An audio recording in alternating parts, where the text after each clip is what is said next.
এই বাঘটি কুকুরকে বোকা বানিয়ে বাড়ির ভিতর ঢুকে পড়ে। এরপর আস্তে আস্তে ছাদের গাছের উপর উঠে শুয়ে পড়ে, আর এই গাছের নিচেই কুকুর দোলনা বানিয়ে দোলনার উপর শুয়ে পড়ে।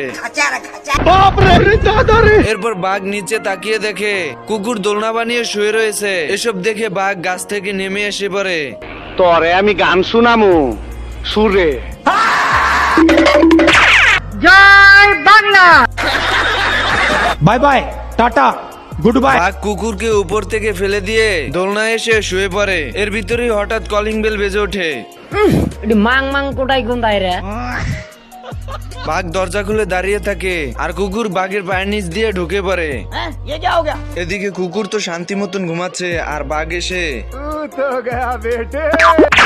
তোর মরণের চুলকানি উঠছে, আমি তোরে মলম লাগাই দিব।